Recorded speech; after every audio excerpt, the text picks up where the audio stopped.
both the SoundCloud platform as well as YouTube. Rumble's kind Must of be dead. sweetest. Buttons for punishment. I know, right? But if anybody wants to send in ideas for the podcast, or if they want to send in a small and simple things, go ahead and hit us up at earstohearpodcast@gmail.com. And with that, we have a kind of a fun special edition this week, a part 2. And we're going to toss the talking stick on over to Kimball to get us started. Good deal.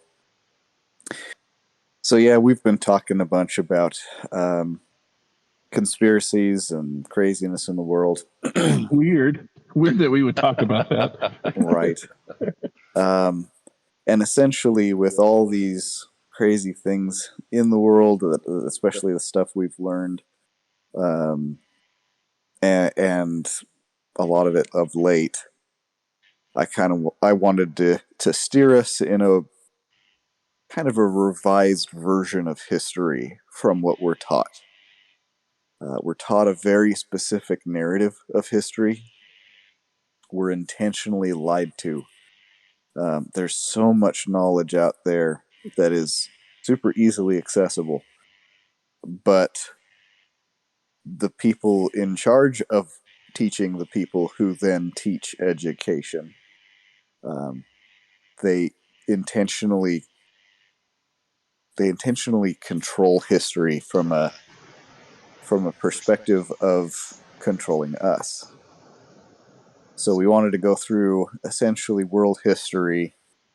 Obviously, we can't go through crazy amounts of detail, but a whole bunch of points of world history that could help frame everything in a little more understandable light when it comes to the gospel.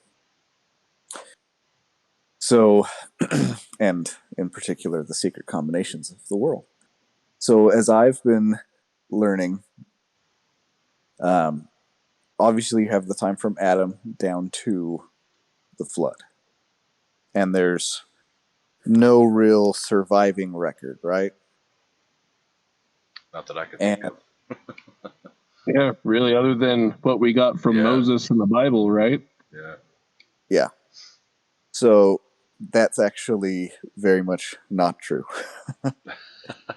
Oh, okay. The record, there are a lot of things that exist that would date to that time. Whether they're stone reliefs, whether they are structures that exist on the earth that date to that period. I'll give one example. Let's look at the pyramids of Egypt. The pyramids of Egypt and the structures like their temples, like their sphinx, all those kinds of things, right? Yeah. They are witnesses of not just a gigantic society, but have you ever heard them talk about the way the stones were cut? Yeah, that was one of the things I looked into this week, was not just that, but a bunch of stuff about Egypt in general that's kind of interesting. But yeah, right. they were basically, you couldn't even put a piece of paper in between the stones on top of each other. Yeah. They're cut with some pretty intense precision. Yeah, pretty exact. They are cut laser straight. Yeah. And literally, like, probably watertight. Yeah. The only tools that are written about, or at least that they say that are written about, let's put it that way, are hammer and chisel. Right. Hammer and chisel. Copper, hammer, and chisel, yep. And saws for cutting wood, maybe. Mm-hmm. Things like that. But when it comes to the actual cutting of stone, they don't talk about it. In large part because as they're dating these things, they're finding that they very likely weren't cut by the Egyptians. Mm-hmm. They predate them. Yeah. These stones are so massive that some of them are 30,000-pound blocks of stone, and they come from an area that, well, they must have brought it down on a boat. But no boat the Egyptians ever had could have carried the weight of one single stone. And there are millions of blocks of stone per structure. Yeah. And the precision of that cut screams a higher level of technology, right? Whether it's some kind of water cutting or laser cutting or something, there was an insane amount of technology. Right. So we're just never allowed to think that they had good technology prior to us. Part of the conditioning of the world today, part of the strategy of Satan is to make us think we are the pinnacle of human development, of any human achievement, and to convince us that throughout all of history, it's been this slow, gradual evolutionary process to get to where we are today, and now we've had this huge explosion of technology, right? From primordial soup. Right. Yeah. Well, and just to add on to the ancient Egypt thing, in school we're taught that, like, what was the whole purpose of the pyramids that we were taught in school? It was just a tomb. It was a tomb. Now, how many, and this is a fact that you can look up. How many mummies or bodies were found inside the pyramids ever? Yeah, I think zero. Zero. There was zero ever found. There was a guy who pyramids. went on a almost rampage. He destroyed something like 30 or 40 pyramids by the time he was done. I think this was back in the 1800s, looking at all of them as tombs to rob. Incredible. I thought that was a really interesting fact. Yep. If you go look at the Pure Revelations guy, he puts forth that the temples were ancient Melchizedek style priesthood temples built by Seth way back in the day. So it's an interesting paradigm to think about. Oh wow, that is interesting. Yeah. Think about that. That's something to chew on. And that all pyramids were really kind of after that order of Melchizedek priesthood style temples to begin with, anyway. So that was kind of fun when I found that. Right. So I listened to also a lot of Hugh Nibley, and he talks about how typically when we think of all these ancient cultures, we think of them all as very separate, right? Right. The Mesopotamians, the Sumerians, the Egyptians, the Greek, they're all completely separate. They had nothing to do with each other, right? Mm-hmm. Yeah. And in the 50s and on, they started discovering these libraries. And they were massive libraries. Like, to this day, not everything is translated. Like 30, 40,000 volumes per library, and dozens of libraries popped up over a course of like a decade or two, right? And they were Egyptian, they were Sumerian, they were Mesopotamian, they were Greek, and some of them were Christian libraries, Jewish libraries, where over and over, as they started to delve into the records, it started to shatter norms. So we're still taught history as if we're in the 1800s. Right. And all the proof is just swept aside because of this narrative. But these histories started to prove some things. For example, we're all taught that, the Bible was just a made-up story, right? Mm-hmm. Or it's just a copy of the Epic of Gilgamesh and other, more ancient stories. Yeah, exactly. And we're all told that because it deprives the Bible of its authenticity to say, hey, this other story, that's the story of the Bible, and it's earlier than the Bible, right? And it is story after story after story, especially things like Genesis, like the flood, like creation. And then they look at nations like Babylon or some of these Samaria or places like that, and they look at, oh my gosh, they talked about how they had this king who ruled for 39,000 years, and they had this king who ruled for 420,000 years, etc. And these people start believing, well, man, there must have been like alien races conquering the earth for crazy amounts of time.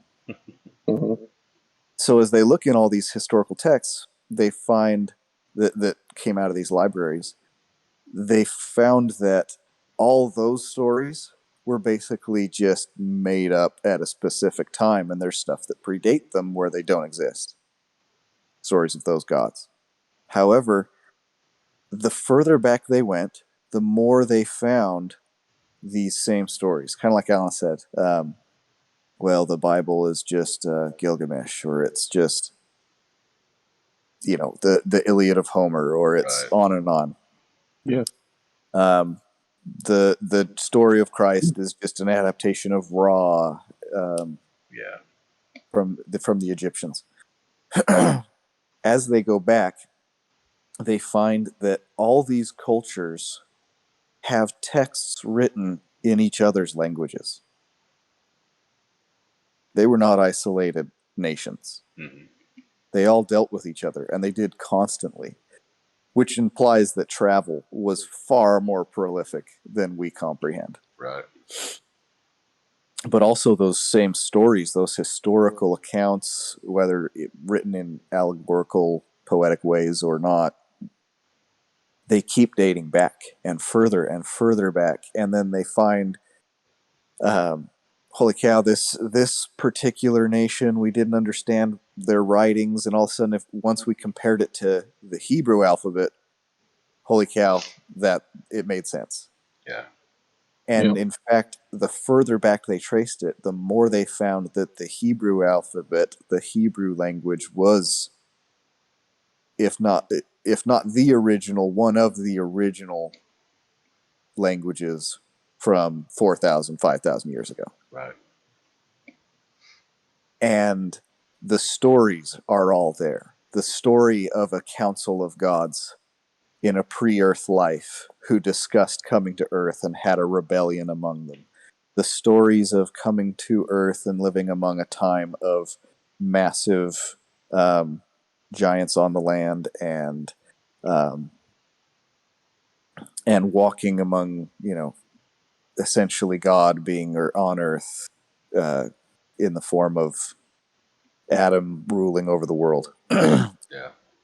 in And it continues, like they all have the legend of the flood. Like, this was not some made up story by the Bible, as like every other history and every other library has these stories of a flood and of a descendancy of families from that flood, and all these people were related, so they all treated each other like cousins, basically, whether it was the Mesopotamians or the Sumerians or the Egyptians, and they had their factions of control. Well, also there were people all the way up into the Hessians were a massive kingdom who ruled most of that land, and it's all these Bible things that people thought were just made up. They find evidence after evidence for. And that continues on throughout history of, we're all taught this simplified version of masters and slaves, barely wearing any clothing, using simple tools, grinding their way up to now, right? Yeah. Mhm. And then you have evidence in the Americas from the Jaredites, the witnesses from Wayne May and all them, which is of the Jaredites having steel, very refined steel, and this is 3,000-4,000 years ago, Yeah. when, oh no, all those people were basically Stone Age on this side of the world. And it's just mind blowing to me how much history we're intentionally hidden from because it's inconvenient to a narrative. Well, and even just with that flood story, like we like you're saying, it exists among those major civilizations, right? But then you go to an Aboriginal tribe in Australia, and they've got it. And then you go to a random Native American tribe, and they've got it as well, right? Like it's even amongst these obscure small tribes of people on completely opposite ends of the earth. Exactly. I mean, it really is. It's pretty crazy that exists among everybody, and that the story, like you're saying, is basically the same, right? Oh yeah. Yeah. And I think amongst the oh, I can't remember which tribe it was, but Wayne May talks about it, where you know basically so it's one of the Algonquin Indian speaking tribes, Right. but they basically the name of the main guy was Nowak. Instead of Noah, it was Nowak, right? And it's like, Right. okay, Oh that's no, that couldn't have been passed down. yeah, and we don't hear that. You know what I mean? We don't. Why don't they even mention that in school? That there is a common thread, a common theme amongst the entire population of the world and all of our ancestors. They all knew about a flood, a global Right. flood. And if I wasn't trying to go in some kind of chronological fashion, I would jump on what you said so hard. Because we're conditioned to just view this whole history as a Stone Age progression. So anything that flies against that narrative literally gets buried. Well, and why, like for instance, and I don't know if we've ever talked about this on the podcast, but this is something that I looked into for this week, is if you bring up, even amongst an LDS population, right?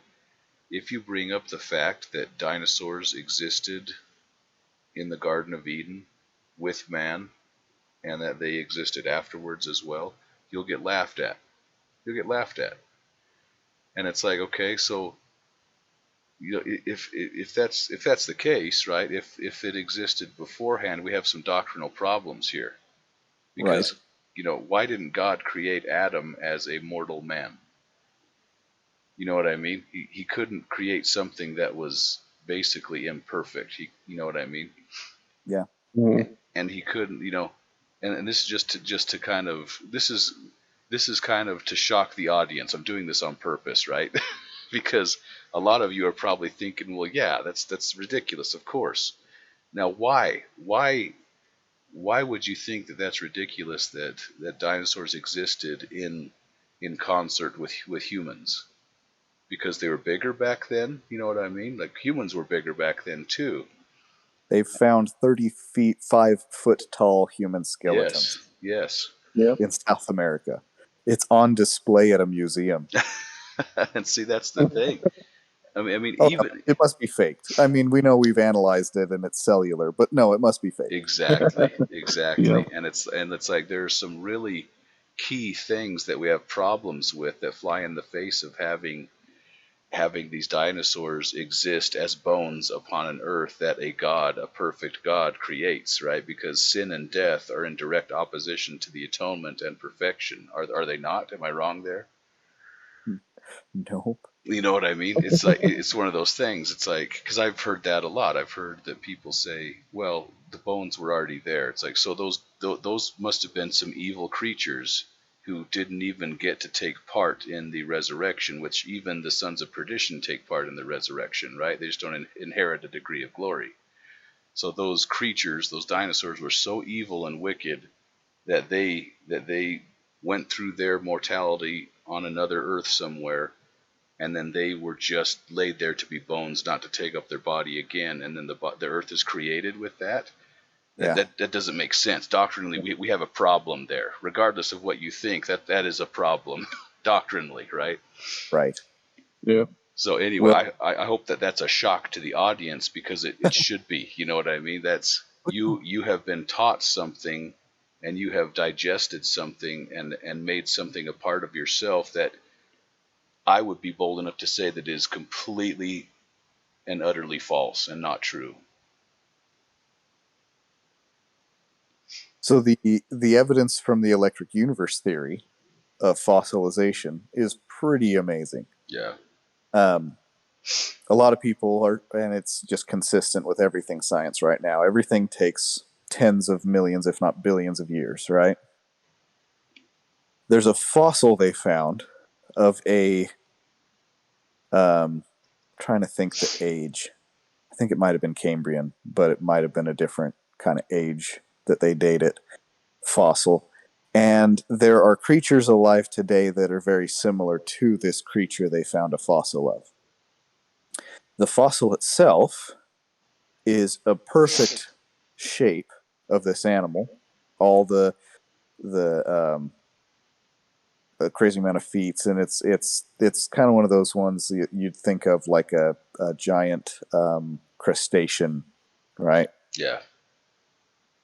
And its eyes on it are big and bulbous. So the creatures that are like that today, that have that exact same pattern of eye, when they die, their eyes dissolve within 6 hours of death. Oh, wow. Totally dissolve. This fossil has perfectly shaped and structured eyes. So this fossil, somehow over 10 million years, had no dissolving of its eyes. Yes. Right? Yep. So there's also evidence, and this is a fun one. They found this boot. They found this boot, and they were like, holy cow, this boot is in like this crazy rock. They took it, and they found the manufacturer, who said, yeah, we made that boot. Here's the stamp on it. It's in 1954. Here's the stamp of us making that boot. Oh, yeah. And they're like, well, that's impossible, because this boot and the shape of a foot with bones sticking out inside of it is all limestone. Yeah. How do you have a fossilized limestone boot made in 1954? Exactly. And it happens that fast. Exactly. Well, and even the that scientist who started sawing in half the femur bone of a T-Rex, Yep. saws it in half, and what's inside that bone? A bunch of soft red blood tissue, right? Yeah. Yeah, and again, it's the Smithsonian literally buries this stuff. Yes. A lot of times they destroy it. Like they destroyed the one, they found fossils of dinosaurs walking next to human footprints. Yes. And it was all documented. The police came out and looked at it. They took pictures of everything. They left. They came back the next morning, and someone had come out in the middle of the night after they had reported this find. Yep. And destroyed all the rock of the human footprints next to the dinosaurs in this bedrock. Yep. That was that was one of probably the most well documented occurrences of that happening, and you never hear about that. Like that was the Dallas Police Department forensics lab that went out and verified everything. Yep. It wasn't like it was just Joe Schmo going out there and verifying it. This was legit, This was the Dallas PD. Yep. But we so don't we hear about literally it. have history being destroyed and proof of history being destroyed by the Smithsonian and others as they war against the truth. It's a sad thing. Yeah, it really is. So again, to kind of, I appreciate you saying that, because that helps with the chronology, right? Like, Yeah. We really don't comprehend the amazing amount of technology that existed between Adam and Noah and the flood. Yeah. I mean, you think of people living 1,000 years on a perfect earth, not being able to create more than stones and rocks and hammers and chisels. Oh, yeah. Yeah. And people who were far closer to God and intelligence than we are. Yes. Um, Imagine Albert Einstein living for 1,000 years. What somebody like that could accomplish. Yeah. and I'm going to get into him in a little bit. um, so you move forward in history past the flood, and you get into the dispersing of peoples all over. You have proof after proof after proof in these ancient libraries of Abraham and his story and his existence, all backing up the pearl of great price. Right. Every little detail becomes literally an entire bookshelf of proof of a single sentence in the pearl of great price. You have massive evidences towards more books. There's an actual book of Noah that they've found in these libraries. And as these things all descend, they're also written firsthand. This is firsthand accounts, not the tradition of the Bible being, here's the 15th iteration of it. Well, and And that's important because to me, when we read the Moses account, there's a reason why Moses had to bring that to us, right? Because it probably had been lost, at least exactly, on some level, right? Like that is a very important point to make. exactly. And then you get more into what we think of as a little better recorded history, which is that window of time of the Greeks and the Romans, their kingdom and empires leading up to Christ. And again, we think that they're so original. All this stuff they came up with, right? Yeah. The Iliad of the Odyssey, the all these poetries and all these things. And when you again look in these libraries, none of that is authentic. And those people aren't even claiming to be the authentic. They're all trying to tell the same stories. They're all trying to tell the same histories. There's very little changing between culture after culture after culture. Um, and it's in fact we credit Greece with the beginning of Western civilization, right? Yeah.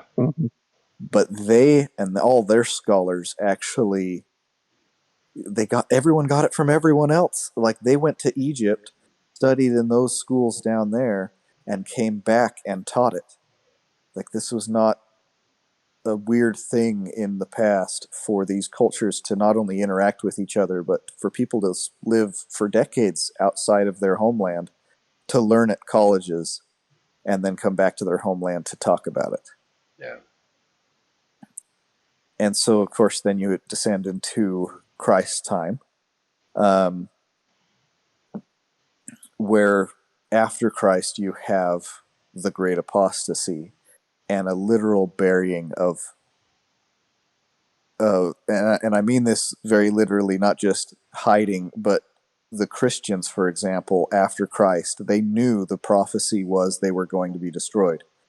So it was like 100, 150 years later that they buried an entire library, and this was one of them that got found. They buried an entire library of their history, all their books, so that it could be found in a later day. And sure enough, in the 1950s, it's found, right along with a lot of these other libraries. And again, it's the same stories. They teach about the pre-earth life. They teach about a creation. They teach about baptism. They teach about the flood and Abraham and Noah and Moses, all like we teach about them in our church today. And as these things began to be found, there were corrections in the Catholic Church. They realized, okay, if we're going to claim to be the original church, we better stop doing that thing that there is no evidence for and come up with a version of this. Maybe we should go back to baptism by immersion. But like I say, doctrines of pre-earth life, that's a huge one. Yeah. Doctrines of, I mean, these ancient libraries of 2,000-3,000 years pre Christ talked about the need of a savior, that God would send his son. It sounds like the Book of Mormon. Well, and even the According to even the Orthodox, garments, even just like that, like the reason for having garments and stuff like that, it's talked about in a lot of those ancient texts. right? How they go, everywhere they go, the first thing they do is build a temple. Yeah. Well, I thought the first temple was the Temple of Solomon. No, apparently every time the Hebrews moved anywhere, they built a temple. Yep. Yep. So there's all those histories that we just don't relate to because, again, we're taught the wrong thing, and it's taught intentionally wrong. Because as we progress forward through the Middle Ages and the Renaissance, that rebellion against the Catholic Church happens, right? Mm-hmm. And the Catholic Church it originally was made in Bible times. The Romans is the beginning of the Catholic Church, as in the book of Romans, where is it Peter who preached, or is it Paul? I'm trying to remember. Darn, brain fart. Who wrote Romans? I'm pretty sure it's Paul. That's Paul. Yeah.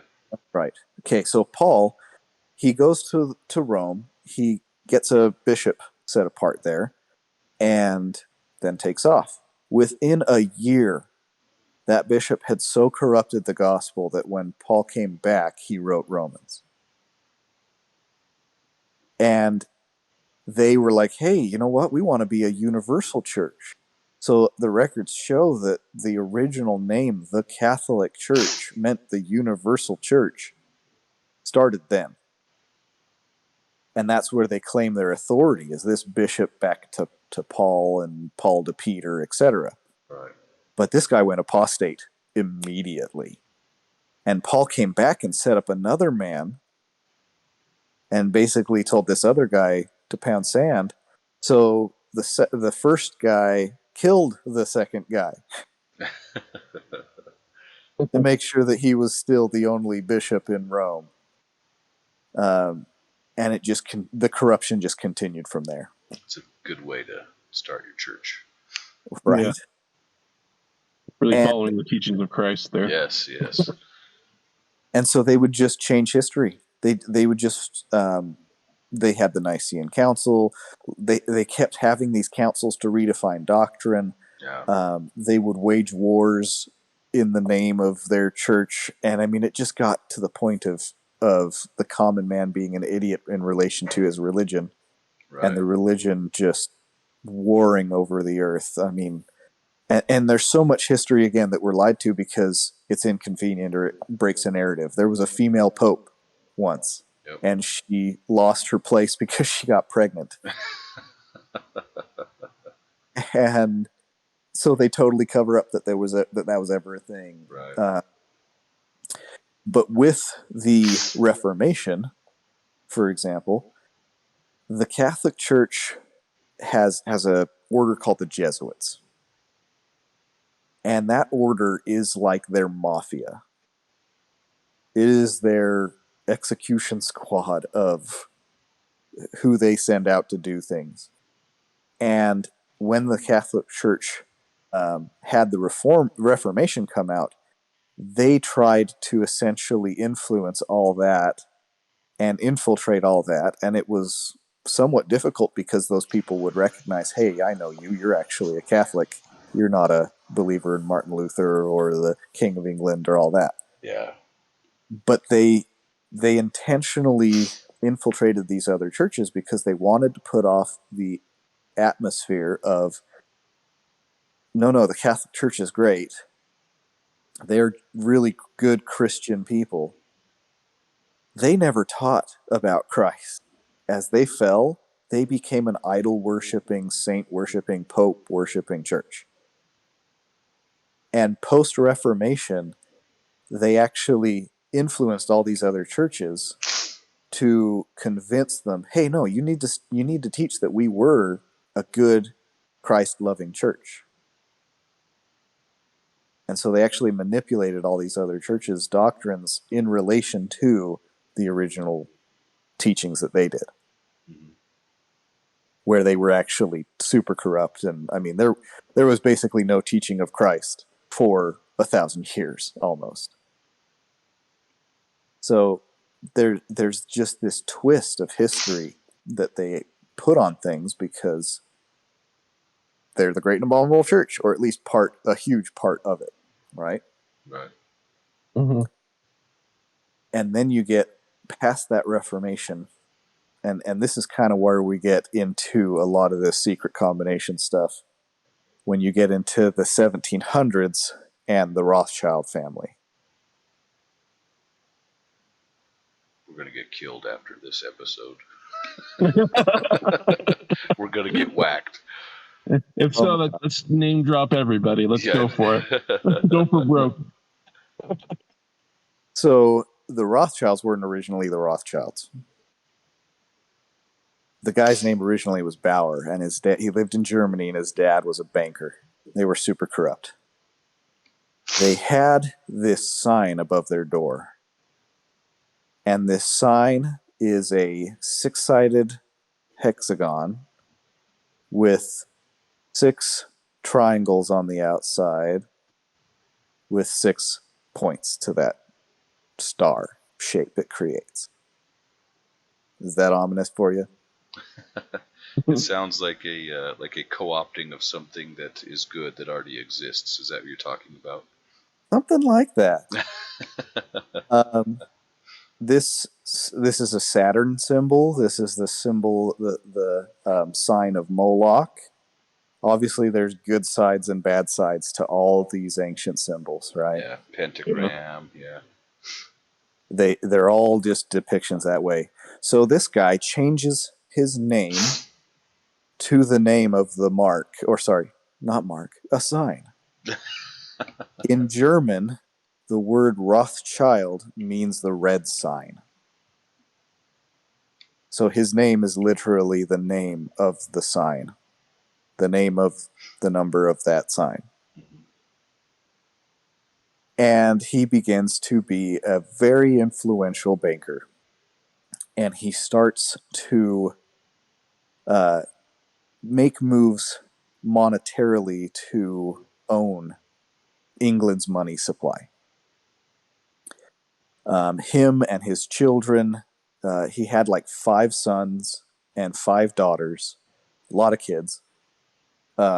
He had them all grow up in his banking industry. And everyone in that family joins. The boys are the ones, like specifically, he set this out as law for their family.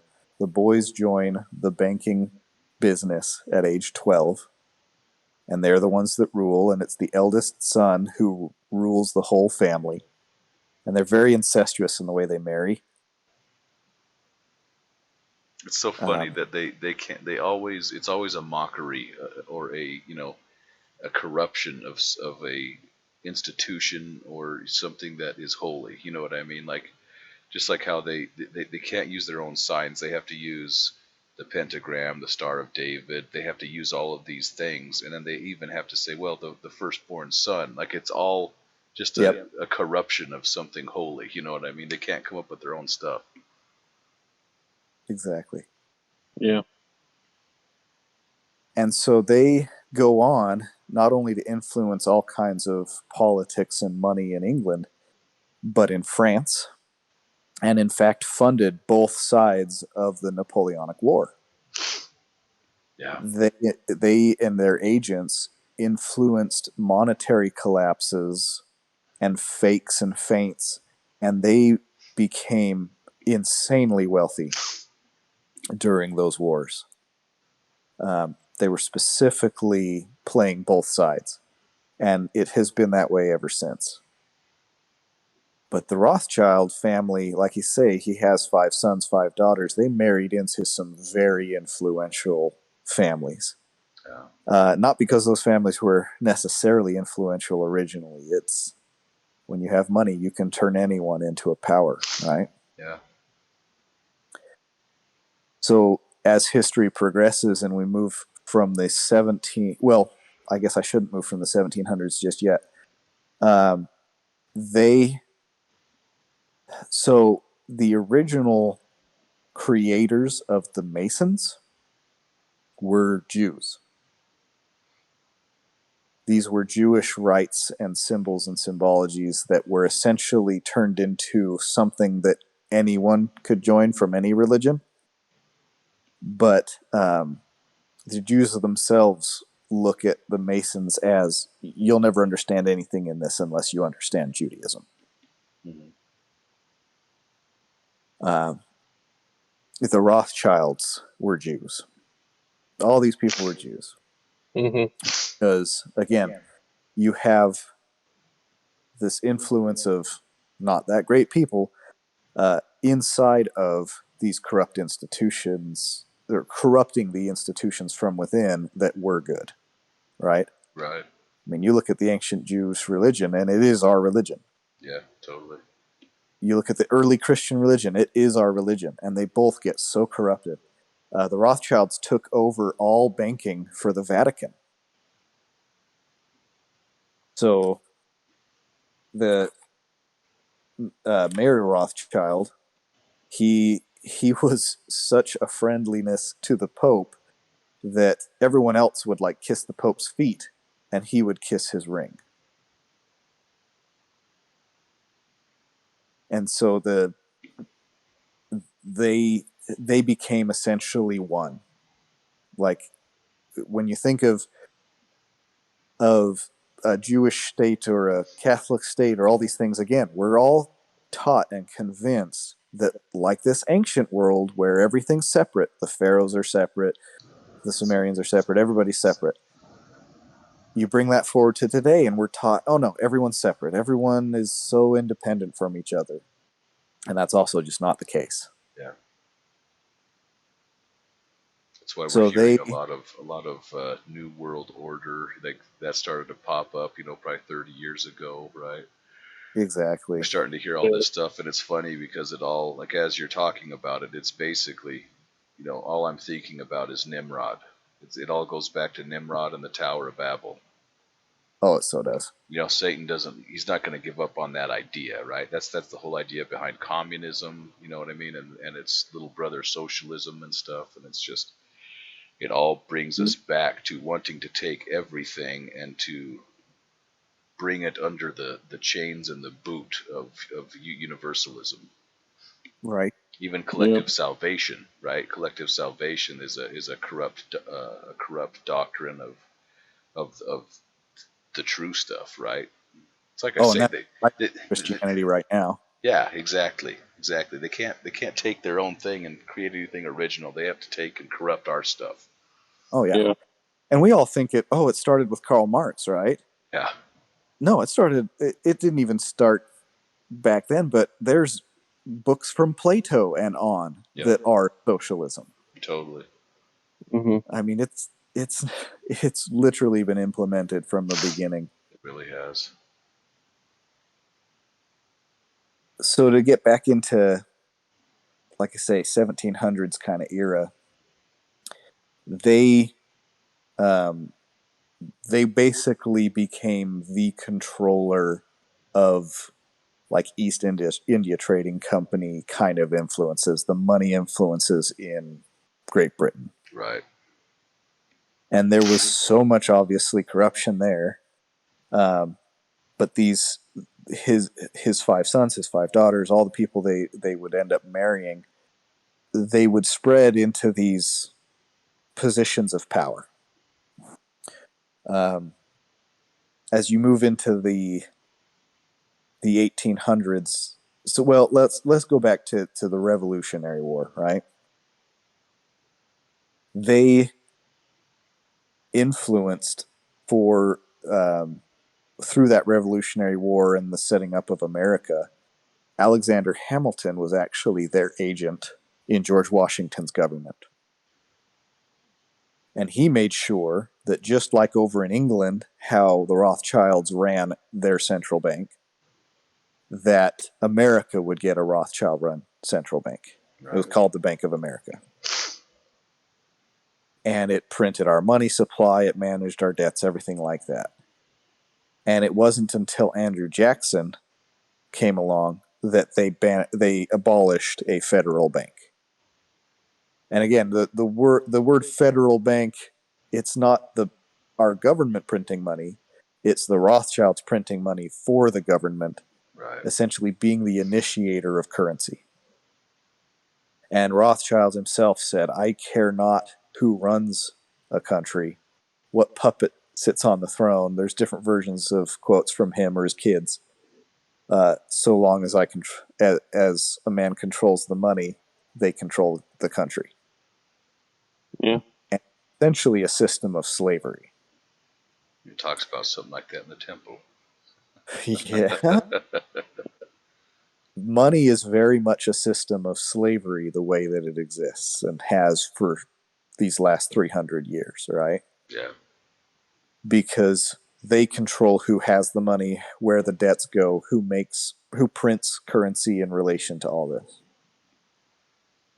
And so they got mad at Andrew Jackson for abolishing that bank. So the Rothschild said, that the head Rothschild at the time, it was now his son, said that, fine, if you don't want to have us as a central bank, we'll bring you back in as a colony. And they started the War of 1812. Mm-hmm. That war was 100% about banking. It's the whole reason they fought it. In fact, the mother Rothschild said that if my sons didn't want war, there wouldn't be any. That's crazy. Yeah, interesting. And so you move forward in time just a little bit. Like French revolutions, they were super involved in that. And then on into the Civil War. Abraham Lincoln was searching for a way to have his supply of funds for his war, and went to the Rothschilds and asked for a loan. And they said, well, yeah, we'll give you a loan, but it's going to be, you got to set up a bank, and we'll do 25% interest rate. Wow. Sounds like a good deal. Yeah. Jeez. So he was so upset about that he went and started the war bond, the American money printing, basically, right? And when he did that, that is a huge part of what won the war, was him creating his own money supply rather than relying on banks. And they resented that so much that they, there's the Jesuit order claims influence in this as well, that they caused the assassination of Abraham Lincoln. Wow. And then you move forward into the next several decades. They did the best they could to influence presidents. They are behind every assassination attempt on every American president. It's all around banking. So as you move forward again, you get into,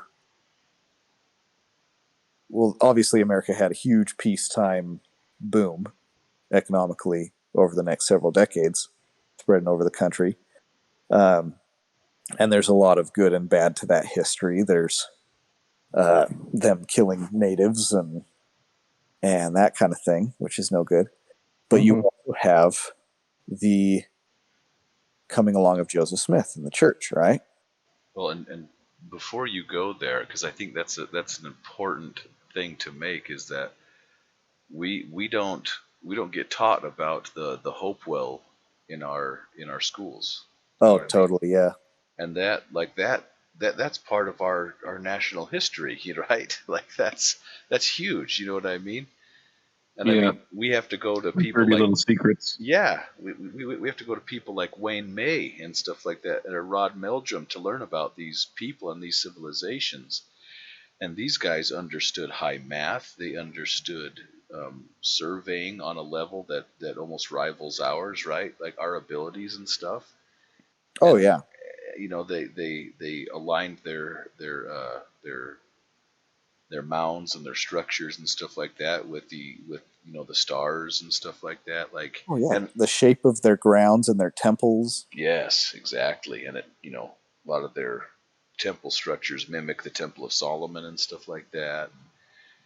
Like that's huge stuff. You know what I mean? But again, the Smithsonian will come in, and they even had the Army Corps of Engineers at the time come in and bulldoze and just destroy a bunch of these mounds, right? Back in the 1800s because of things like manifest destiny, and you know what I mean. If Mm-hmm. Yeah, these you if can't these let them look like intelligent people. yes, if these Native Americans were looked at as these intelligent people, then of course there's going to be this huge outcry when they go and forcefully take their land from them, right? Yep. Yep. It really is a tragedy what happened to them and stuff, and how even to this day the lasting effects that we are not taught about that ancient civilization, right? Or even the one that came before it, the Adena and stuff. Like Jared, it's yeah, it's so sad that we don't learn about that because there's so much cool stuff there, and that's part of our national history, you know. right. Yeah. Yeah, well, it's funny too because we're all told to revere the Mayan and Incas. Yeah. And they were the child sacrificing, blood Yep. running from top to bottom of their temples. They were killing so many people. The worst, the worst version of religion kind Yes. of people, and we're all supposed to think they're awesome. But yeah, like I appreciate you bringing that up too because um, going back again towards the temple of the temples of the pharaohs and the pyramids. Um, there, these numbers that they associate with these ancient cultures and their reigns of kings for tens of thousands of years or hundreds of thousands of years. Um, there's a strong numerology to all of it,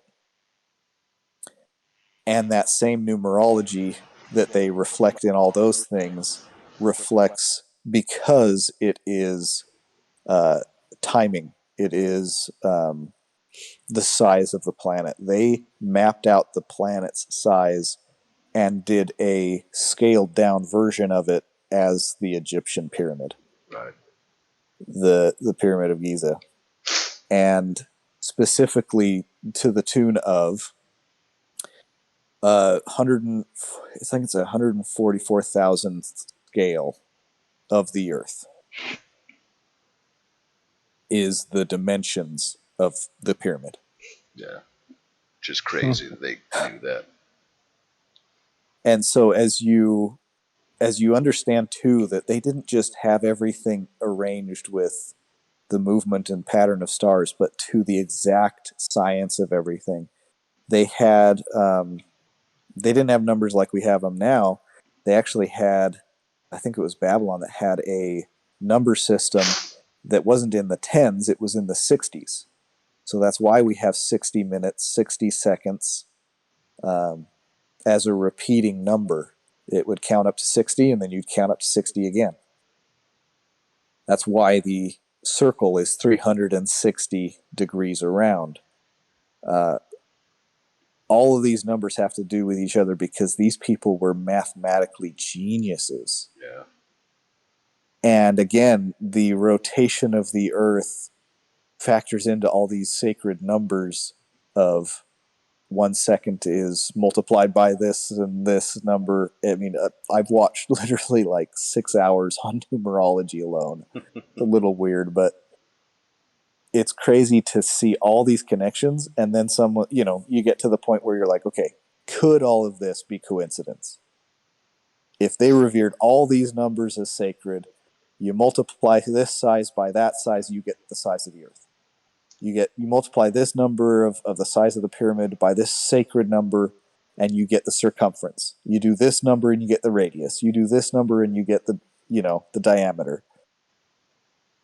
And all these numbers fold into each other. And man, it makes us look like idiots today. We have so little comprehension of it all. For sure. Okay, where was I?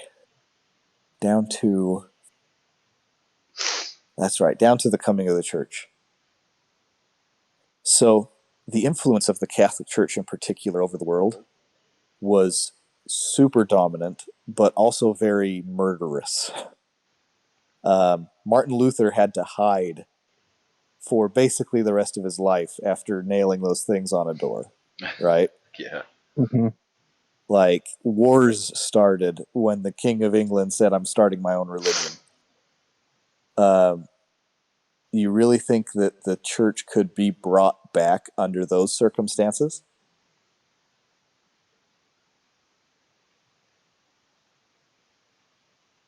Not easily. I would say no, not without super divine intervention. Exactly. Yeah. So you have nations with laws against religion, laws against starting your own religion, laws against even thinking of your own version of religion. Well, even teaching the gospel had to be done in a different language so that you could control the narrative, right? Yep. So it was only after the New World was discovered and fulfillment of all Book of Mormon prophecy of coming to a new land, Christopher Columbus being inspired by the Spirit to come across. And yes, he wasn't the first person to ever set foot on America, but we revere him because he should be revered. He spiritually followed instruction to find America. Yeah, Like for it's sure. not an accident that he's talked about in Scripture, and that's why we, revere him as the person who found America. But then you have all these other essentially religious asylum seekers coming to America, trying to find the place to be free religiously. And it was in not only that setting, but once it was codified in law that America could be free, and then once America was freed from banking corruption, then you have the birth of Joseph Smith. Hmm. Then you have the bringing forth of his first vision in the Book of Mormon. Yeah. I mean, Yeah. in a very real way, America was free, not in 1776 or 1778. America truly was free when they got rid of those banks. Yeah. Yeah. That It's was the a climate that allowed true small freedom. little window that they threaded the restoration through, didn't they? Right? So it's interesting to me because I listened to a talk from a guy about that history and the perspective of when the church came around. And he specifically talked about how, this was the only time it could have came about. But he basically only talked about political freedom and religious freedom from the perspective of very obvious history that we know. But I think this secret history is just as important because at that same time, you have the birth of Karl Marx. Just as the light grows, so does its opposition. Yeah. Hmm. And so Karl Marx wasn't even the beginner of anything. He and Engels were taught by a man who was also a relation of the Rothschilds. In fact, Marx was a relation of the Rothschilds. And this man essentially coached them and also coached a man who became a member of our church and went on to create the Salt Lake Tribune. And Yeah. Yeah, that guy was a dirtball. yep. Yep. But again, that framing of reference I think is super important because as much as what we're doing right now is like hopefully enlightening and exciting to the mind of learning a new version of history, I think it also helps put the gospel in perspective, in a context of how God works, how he influences the world. And there really does need to be fighting for freedom for him to have that influence.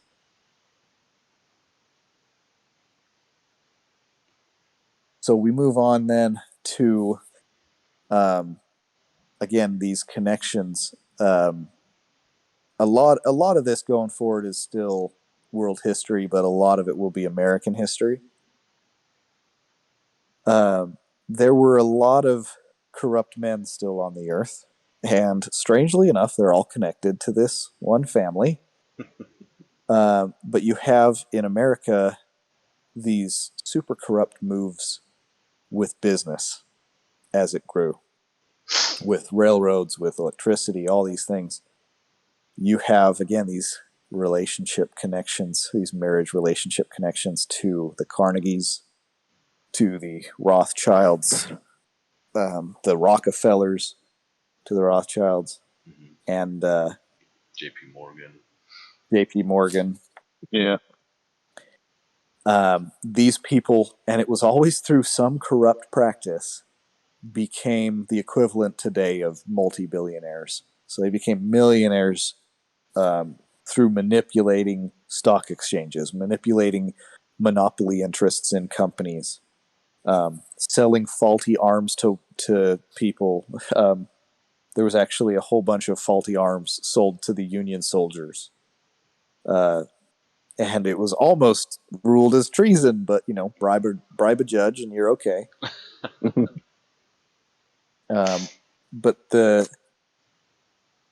But all these famous names that we think of as finance, Vanderbilts and all these things, they were all connected.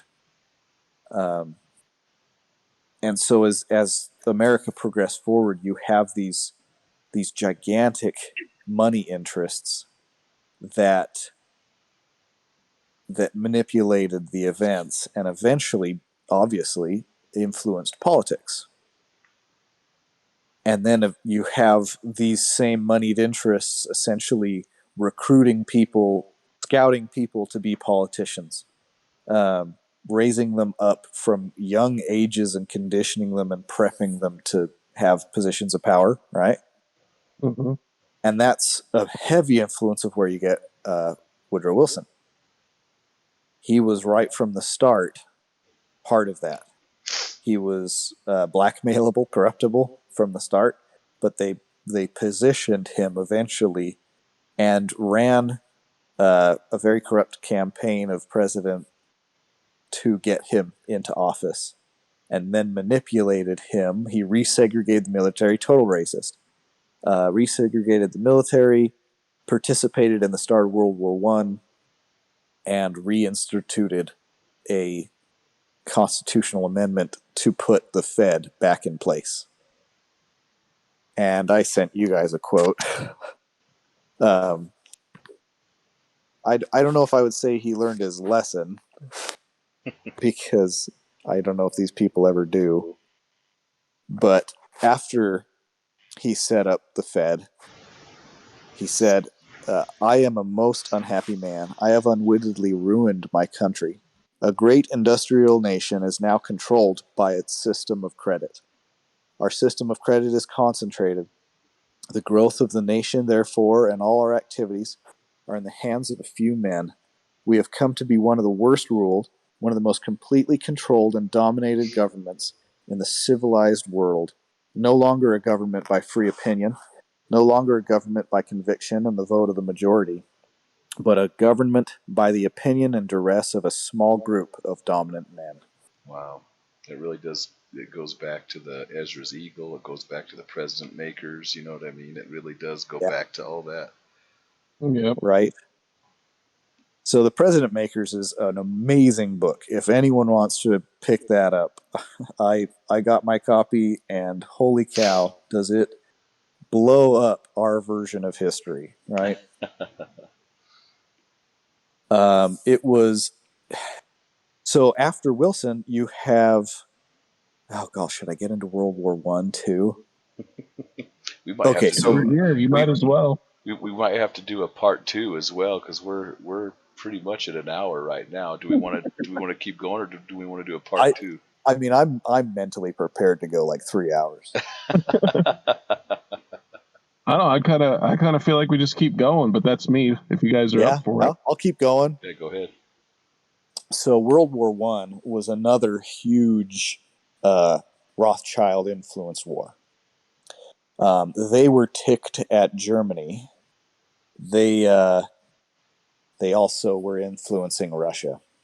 So I don't think you can really understand the American context without understanding the world context, right? Yeah. Bolsheviks in Russia were amazingly good people. They were Christians, and they were actually, I mean, yes, it was a caste system. Yes, there was rich and poor, but they were not crazy abusers to their people. And they were all very devout Christians and actually taught of Christ pretty prolifically. It was the Rothschild influence that actually pushed some Jews, unfortunately, related to the Rothschilds. And I know it may sound like anti-Jewish, but again, this is like corrupt influences within, if that makes sense. It's not all Jews are bad. It's if I am a Jew and use that religion as a cover for my sins. Well, and I think that goes along with what we're saying about Catholics. Like, Catholics are good people, obviously, you know what I mean. But there's, we have problems with the Pope and with the history, Any pedophile, I'm not going to be a fan. Exactly. Religion covering your sins. But yeah, we're not crapping all over the Catholics or the Jews for that matter. That's not what we're talking about. Or the Jewish religion, even. This is a family that happens to be Jewish. They use their religion. Yeah. And they very much abuse that religion to do what they were motivated to do. Right. Yeah. And they hide behind the anti-Semitism, prevailing thought throughout there to do whatever they want to do, right? Exactly. You just persecuted me because I'm a Jew. No, it's because you're horrible people. Yeah. Exactly. Well, they set up these men to change their names to Trotsky and Stalin, etc., and wage a civil war of incredible horror and blood across Russia. Yeah. Millions of people getting killed in the process. And as they took over Russia, I mean, it was absolute terror and blood. Like, so I should disclose to the audience, I kind of freaked out earlier this week as I talked to Alan and Curtis. I'm like, I don't know if I can do this, because when you learn the real version of history, it is so rife with horror and bloodshed and terror that it becomes really hard to stomach. Like, I almost had a break. And it's because you learn about some of these different world histories and you realize how much you're lied to, but also how horrible mankind can be. And I was almost like, okay, I'm off grid. I'm done. I'm going to go hide in the woods. Yeah. Because this is going to get so bad. But they had, over the course of the next 50 years or so, with several starvations of their people, brutal murdering of their people, coming in and confiscating every scrap of food in an entire, what we would think of as a state, and then just starving those people out because they hated all the Christians. Setting up communism as essentially the protected religion, and associating it with, they protected the Jews as they went around killing all the Christians. And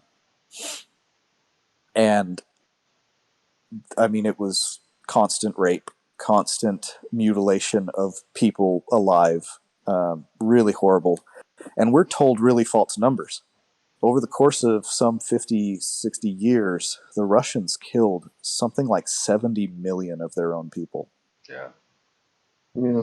Well, and that is also where that's where Hitler got all of his ideas for concentration camps, was from that time frame, from the Russians. All that starvation, all that.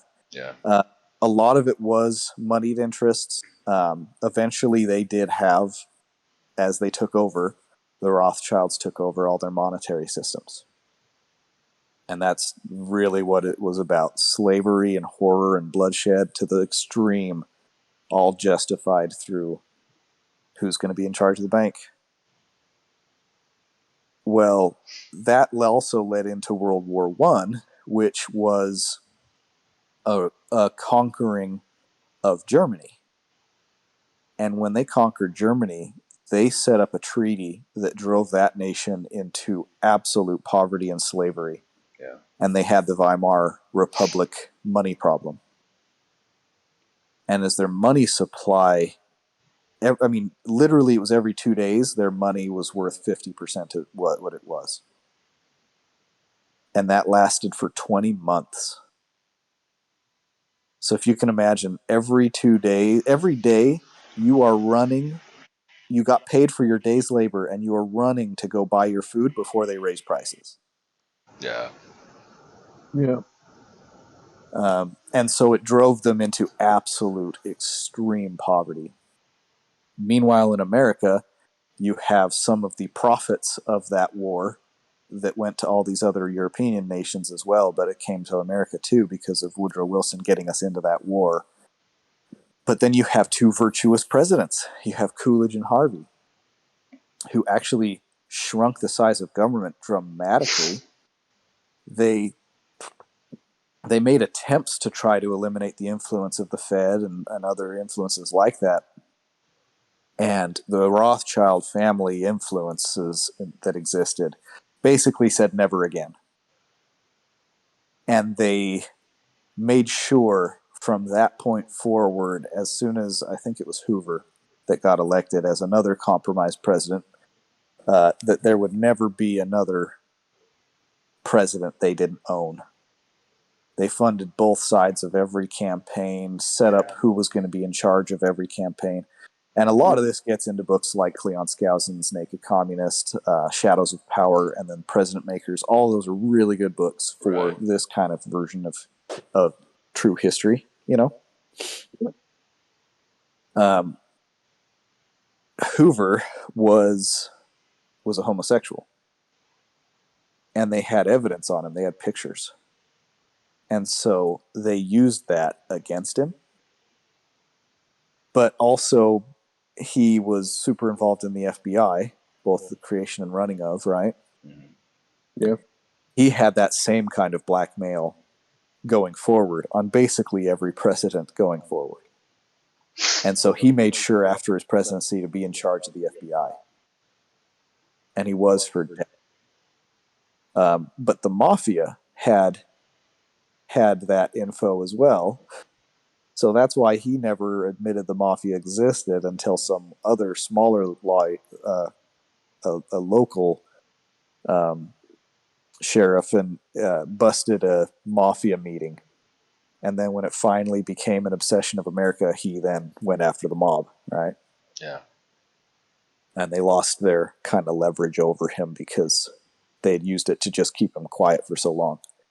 But again, back to this idea of that corruption of presidents.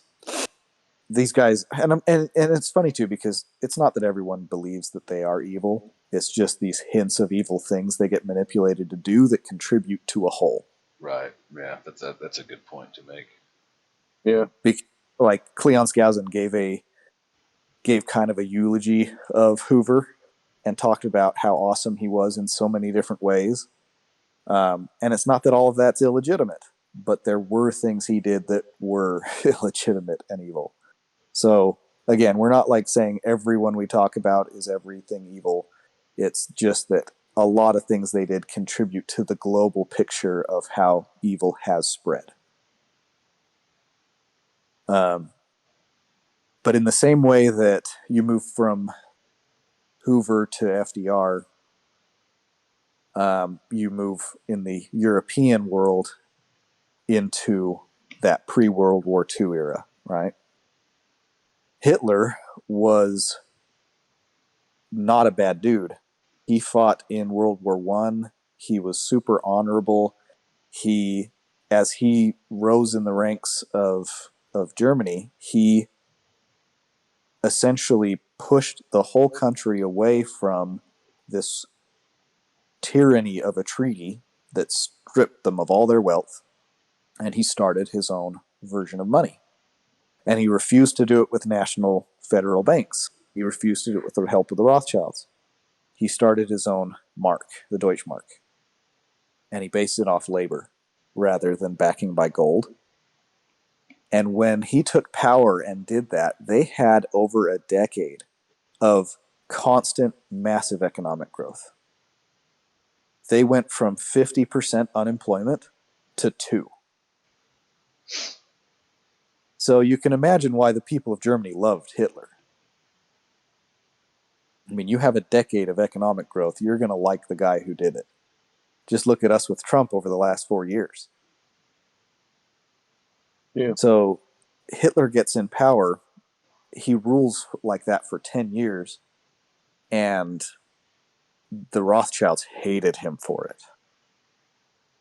There's a quote from the Rothschild family talking about that if we allow this to happen, this will destroy central banking around the world.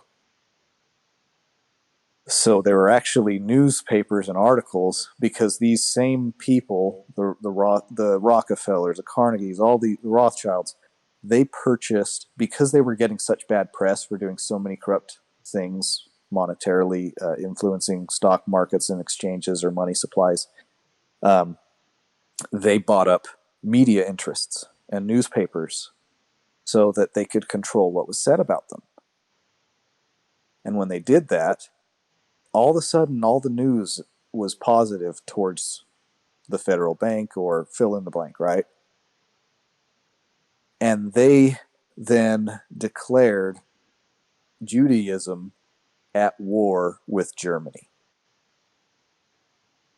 And Jews in general, quote unquote, boycotted German goods as it had its economic rise.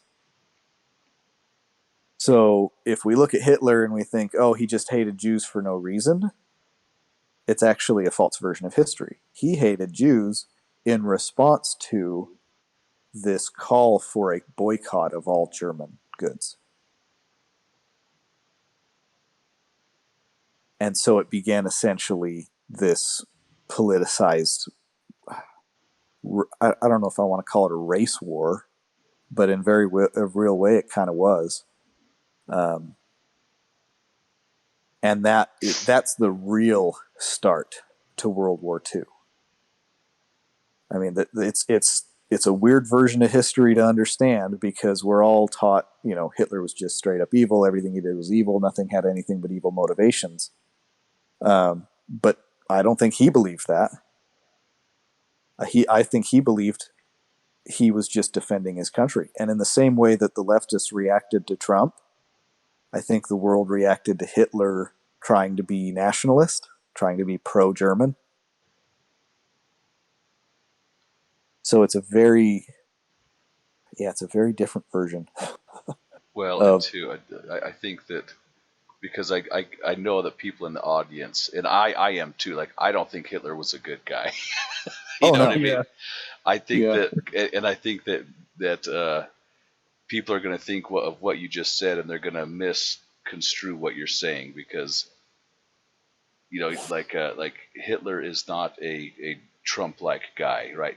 What we're saying is that there are some nationalist characteristics, like putting America first. He put Germany first and stuff like that.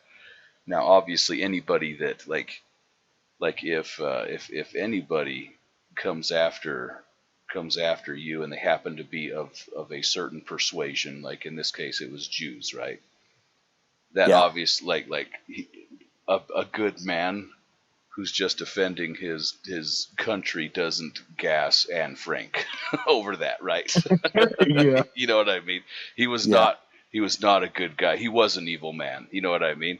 He just happened to be somebody who knew how to economically, grow your country and stuff, and to do that outside of a beast-like system, basically, is I think what you're saying, right? Because I think a lot of people are going to take what you just said and they're going to sound like you're kind of supporting Hitler, and that's not what we're saying.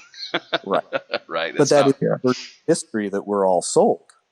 Right. Is that he was just he from the get-go, he came out the chute and was going after Jews. Yep. And I mean, if you read Mein Kampf, you'll get all of this. you'll get his anger against the Jews, but you'll also get his defense of capitalism, of freedom. Right.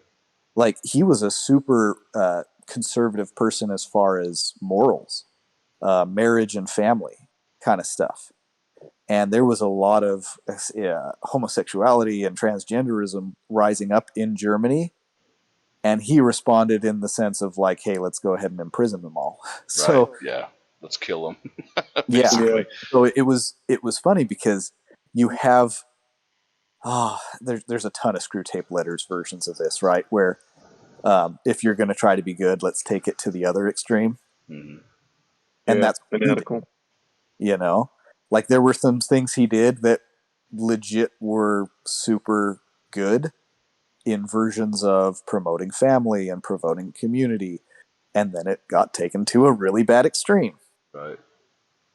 So it's very interesting to get history from the perspective of not what you're just taught in school, so that you're conditioned to hate specific people for specific reasons. When you get a broader context of what was going on. Because what we're living through right now, I mean, we're living through, 2 years of crazy, and it feels like it's taking forever. We'll put that over decades between World War I to World War II. And, I mean, there's a lot of history these people lived, and we have a hard time relating because you can just read a book and get 50 years. Right. But a lot of, like I say, a lot of the reason World War II was fought was because there were moneyed interests trying to fight against a system that was showing them they were corrupt, that was proving the money interests didn't need to be there. Like you say, a system that existed outside of the beast system. Right. And in fact, America allied with who? With the Rothschild Bank-controlled England and with the communist of Russia to conquer the Axis powers. So America committed a whole bunch of bad things in the war too. England, for example, Churchill was a super racist against who? Against the Germans, against the Indians as well. And he specifically pointed their air raids to target civilian populations rather than factories and the military. Like, he specifically tried to get them to firebomb, hundreds of thousands of just, quote unquote innocent civilians in Germany.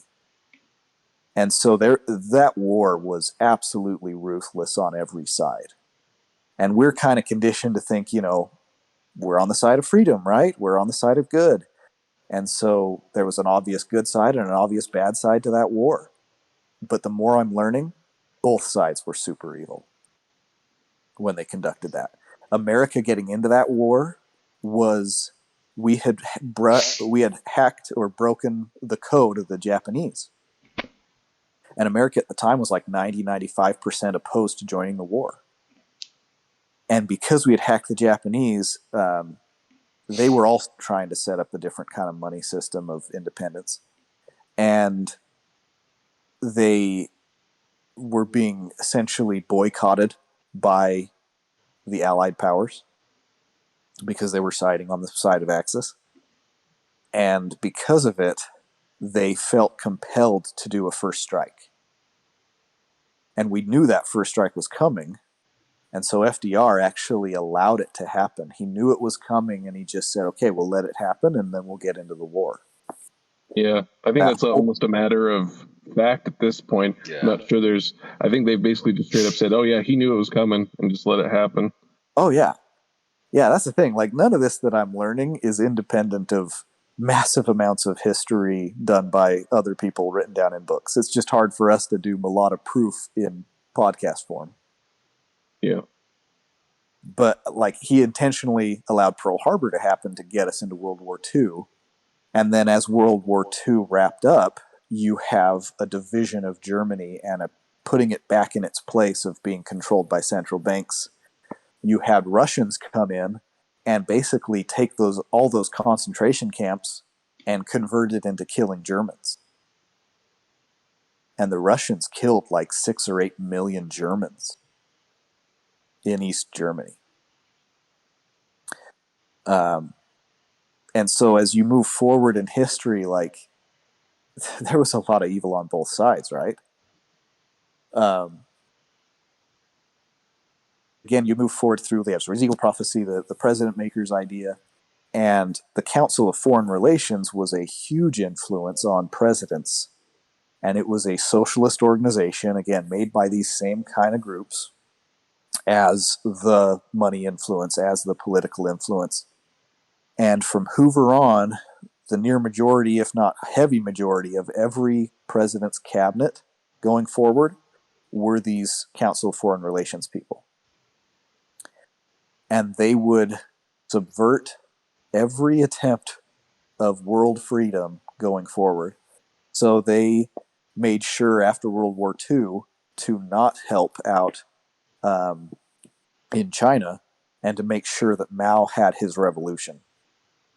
China was about to become a free nation that would have looked like they were about to implement our constitution. Yeah. It was like the one case of history where there was a leader, a dictator, who was going to give power to his people. And instead he was driven to Taiwan through Mao's revolution, and America pulled back its support, else that wouldn't have happened. We would have had a constitutional republic of China. Right. With maybe a, 500 million members of the church because of the positive influence it could have had on the world. But it was intentionally Council of Foreign Relations people who made sure that undermining happened. And thus we have the war in Korea come afterwards with a lot of corruption there and influence of these people to withhold support. Made sure that we didn't, because we had conquered all of Korea, it would have been just one free nation, and intentionally with support was withheld by our government from, I think it was General, I think I'm having a hard time with the names right now. But the general over there had support withheld, and so because of it, China was able to drive them back to the current parallel line, the 42nd parallel, something like that. Yeah. But it's crazy because you have all these fights against communism that we're supposed to engage in because we want a free world, and instead of fighting it on a place where it actually would make a difference, we go fight in Vietnam, and it makes absolutely no difference. And our rules of engagement begin that, I think it was from that point on that basically America, through its rules of engagement, committed to never win a war. At that point, they're like, okay, you cross this line and we won't shoot you. And again, you move forward through history, and almost every war from that point on can be traced not to people trying to conquer lands, but whether or not a nation has a federal bank controlled by the Rothschilds. It's the reason we had a war in Iraq and Afghanistan. They didn't have central banks at the time. And that number has now been whittled down to only 5. There's only 5 countries in the world that don't have a bank that prints their money that isn't controlled by them. It's controlled by this family. And their wealth, as a cumulative connected, if you connect all the dots, is probably in the neighborhood of 500 trillion to a quadrillion, something like that, dollars. Forever money. I mean, when you think about it in the end, like the book of Revelations saying that the merchants would be the powerful men of the earth, we're not ruled by governments, we're ruled by banks.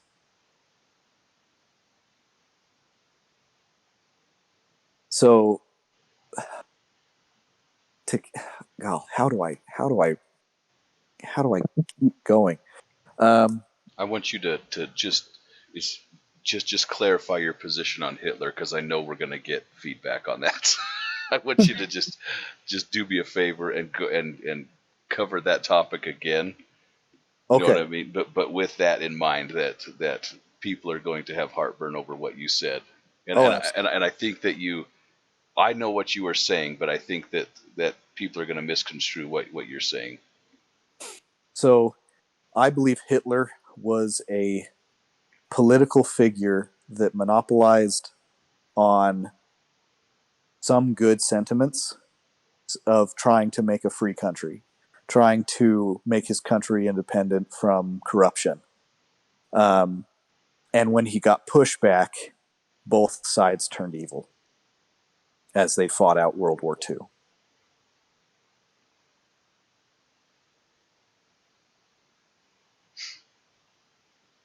So, like I say, the more I've learned about this history, it's corrected a lot of what I thought. Like, I did not know about the Russian Holodomor, right? Yeah. It's literally almost 10 times worse than Hitler and his concentration camps. But we don't talk about that in history. It literally gets covered up by media. There was 2 articles for every one that claimed it didn't exist. Again, like if Hitler was a racist, which obviously he was, well, so was Churchill. Well, so was FDR putting Germans and Japanese in concentration camps in America. Yeah, that was a bad call. Yeah. Right? And so I get that we have been so conditioned to just say, well, there's one bad guy in the history of the world, right? It was Hitler. He was the one bad guy that we all point to and we're all told it was evil. Mm, And that is a cover for everyone else who does evil stuff too. right.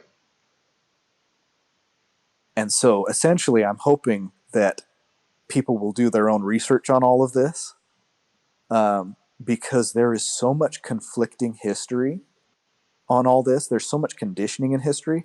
There's so much purchasing and propaganda of media, but also of the education system entirely. And I mean, I could go for a day on that, where the Rockefellers purchased the ability to essentially create the curriculum for public education.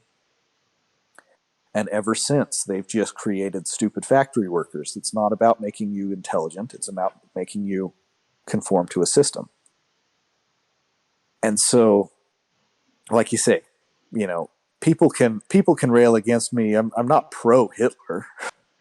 People can rail against me if they want on saying that, you know, how dare you say that Hitler ever did anything good? Well, of course he did some good things because that's why the world turned against him. But in response, everything really kind of went dark during World War II. Both sides of that war just committed absolute atrocities and genocidal style acts of war against each other.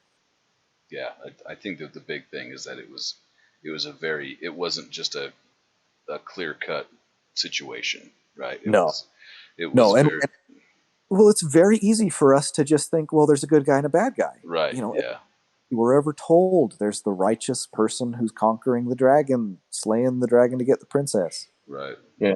I mean, there's no Every way Hitler could have motivated all of Germany to galvanize behind him unless he had had at least shown virtuous, uh, you know, attributes to the people. I mean, that's how Satan works, right? He gives you like 80% good, but the 20% bad is so noxious and toxic that it destroys whatever good you had to begin with. Well, yeah, exactly. and I mean, I think that it's anybody can have good policy, right? I mean, China's a communist country, and as soon as they adopted a lot of the capitalist policies, right, they started to thrive like crazy. You know what I mean? So Right. that's Yeah. you know what I mean. And two, I think we could even say that you know I think we are all basically Trump supporters. You know what I mean? But Yep. I think that you could even go so far as to say that somebody like Trump, if Trump were to, because he wields power, right? Whether people want to admit that or not, if he Oh yeah, wanted to go down the he's Hitler still in it. route, yeah, he could. He could do that. Yeah. And one of the biggest flaws of Trump was not being familiar enough with politics, so he hired a bunch of Council of Foreign Relation people to be on his cabinet. Right. And if he wanted to, like if you know, let's say that somebody that pissed him off was Catholic or was whatever, you know what I mean, Portuguese. I don't know, you know what I mean? Like all of a It sudden, boom, you know what I actually, mean? It's a downhill slope, and then pretty soon you're oh, trying to take over other countries, and you know what I mean. You've justified your way down to hell at that point. right. Yep. Primrose Yeah. Path. And it's that same personality. Trump attacks anyone who attacks him, Right. you know. Um, and another result of World War II was the creation of the State of Israel, right? Yeah. And we all look at that as a glorious, awesome thing. Well, that was directly Rothschild intervention. Uh, they wanted the menorah as the symbol on their flag, and what symbol did they get? Well, instead of the red sign, they got the blue sign. And they actually have been the greatest. This is proven by some FBI and CIA documents. The Israelis have been the greatest uh, stealers of intellectual property and patents and secrets from our government, from our military. It was actually Israelis who stole a nuclear stuff. What do you call them? Just research and that kind of thing. And they, without any world permission, built their own nuclear bombs under the cover of darkness, right? And they actually were a large responsibility for giving that technology to China. So essentially, I mean, basically what I'm doing in this podcast is getting rid of everyone's sacred cows. Well, and too, I think it's important to say, like, you're saying a lot of stuff that I don't necessarily agree with. I'm letting you talk. You know Oh, what I mean? Yeah. Especially with Yeah. Israel, like you know what I mean? I think that I I think God was involved in that. I don't think that was because of Rothschild, right? well, it wasn't. I wouldn't say that there was no influence from God, but they as a nation were immediately set up with like a Rothschild national bank, um, and there's a lot of that influence, I believe, in their government, just Oh like yeah, there is in really every government. yeah. Just like there is in ours, and that I'm totally fine with that. But I think that anybody who looks at the 6 Day War as not a miracle is fooling themselves. You know what I mean? Right. That was God right there. Like Israel was meant to become a state. Yeah, and so there's a lot of that. Essentially, this is that attempt to shatter historical perspectives podcast, Right. because if your sacred cow is, oh, I super love the Civil War, well, there was a lot of bad stuff on the Civil War on both sides, where Hmm. the original promise was we'd never have one state's military go against another's, and that got totally shattered, and it's created problems down the road. Abraham Lincoln, great guy, but some of his decisions led to corruption down the road. Right. Um, like, I don't think any of us truly ever comprehend what our influence on the world is going to be. And so a lot of people with hopes of good motive and good attention, or seeking trying to make a living or profit for their family, if they take it to an extreme, or even if they just get manipulated, bad stuff can result. And so as the world history is unfolded, um, basically my whole point in all this is we've had a very corrupt influence trying to infiltrate all kinds of stuff. Masons, in general, super great people. There is a cult version at the very secret top that is Luciferian. Yeah. The Catholics, same kind of thing. Awesome people, I'm sure. Most of them believing in Jesus. And you get into the Pope and his very select Jesuit order, and they are super corrupt. And the more I learn all these little hidden secrets at the top, these little hidden influences of governments and people stabbing each other in the back at the top, it just screams of the secret combination. You kill to get gain, you kill to get gain, you kill to get gain. Right. And I think that historically, that's how it always is, right? Like the top is where the issues come from, right? And then Yep. they get the peasants to do the fighting. Well, and know, you even look at right now, we have such a corrupt FBI and oh, CIA. big time. And again, it's the people at the top. It's the people at the very top, and they're installed there by other people at the top who are installed there by these giant billionaire influences, and essentially, it's all boiling out, fulfilling a sentence from My Patriarchal Blessing where it says that it would appear that Satan has control over the whole of the earth. And while that's very dark and depressing, I'm sure, I think it helps us realize we really are going to have to separate ourselves out from Babylon at some point. And it may just have to do with the monetary system. Well, and when we do that, there's going to be pushback. There's going to be a target placed on our back, because I think that basically, like that, what we're trying to illustrate here, what Kimball's talking about, is that it doesn't matter if you're a 100% fantastic, God-fearing Christian nation, or if you are a nation that's just trying to, put that nation first and to put yourself on the map and be independent, or if you're a dirtball nation that wants to be independent and could put yourself on the map and you don't care how you get there, right?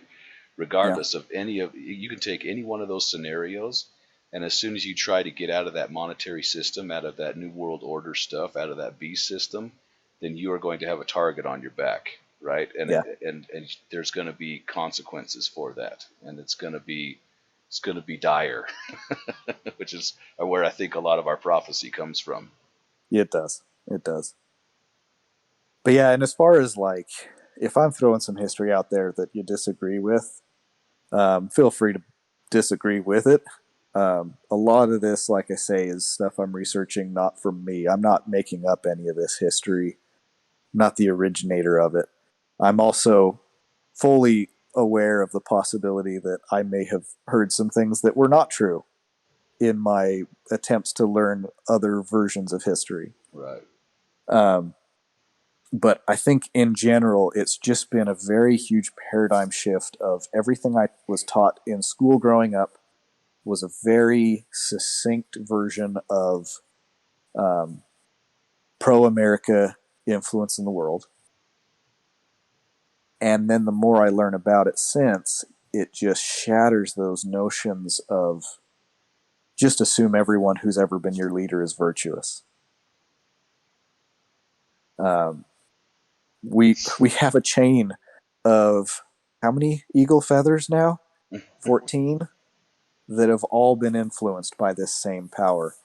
We have an entire world. There is not a place to flee for safety until Zion comes back. No, for sure. And so, and two, just to, I actually was trying to bait Curtis into talking about Trump a little bit. I was trying to get Curtis to jump in on that. Yes. I was like, I'll just let it go. No, the guys know that I'm one of the few who would actually say that Biden and Trump are both corrupted, that they're both working for the secret combinations. I think Trump definitely espouses the traits and abilities that I want more, so I easily voted for him over Biden. But yeah, I definitely don't. Me personally, I don't have any illusions that he's a pillar of light. But that's just that's my opinion. No, I wanted you to voice that because I think that we all have different ideas, you know what I mean, and we all have different beliefs about some of the stuff that's going on, right? But that doesn't mean that we can't take a second look at our history and say, okay, no, why did this happen? Why did that happen? Right? I'm very much in the camp of Hugh Nibley, of Cleon Skousen, especially when it comes to World War II and stuff like that. Right? I think that that we needed to jump into that eventually. At some point, it was going to become inevitable because Germany was going to try to take over the world, regardless of what happens. You know what I mean? Hitler did not have a desirable view of the Jews for whatever reason, and he was going to try to take over the world, and we would have ended up in conflict at some point. But that doesn't take away from anything that Kimball said, right? Like there was, we were corrupt as well. You know what I mean? Yeah, and it's not like Hitler's hate of the Jews was virtuous because they hated Exactly. Yeah. It's not like, hating someone who hates you doesn't suddenly make you justified. Exactly, but there were atrocities on both sides of that, and China was probably the biggest one that we are ruining the day on right now, because they could have been the United States of China, been a huge ally of us, you know what I mean? But that one just breaks my heart every time I listen to Cleon Skousen talk about that, and you can tell he feels it too, because that would have been, I mean, the missionary opportunity there would have been incredible, you know. Especially because their culture would have really lended to it. Oh, totally. Now, I mean, they're what do they call it? The continual cultural revolution. Yeah. Like pre that, their culture was so close, virtuous, family love kind of thing to ours that the gospel really would have spread. Oh, totally. Yeah. And I mean, even going to their pre-Confucius stuff, like they had the gospel that Noah had, you know what I mean? Like it was very much in line with that, and it's pretty incredible stuff to go and study that just by itself, you know. But we're they'll have those records because they burned hundreds of libraries. Yes, they did. Unfortunately, we're really lucky they missed one or two. Yeah.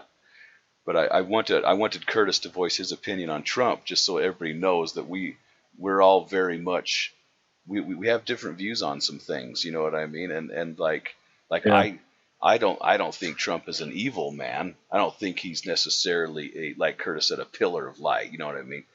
But I wanted Curtis to voice that because you know what I mean? I think that's important for the audience to see that we all have differing views. Yeah, we have differing views, big time. And I would say up until recently, I've been crazy pro-Trump until I realized he's kind of an idiot politically and put lots of bad people around him because of it. Well, yeah, I mean, it's fair.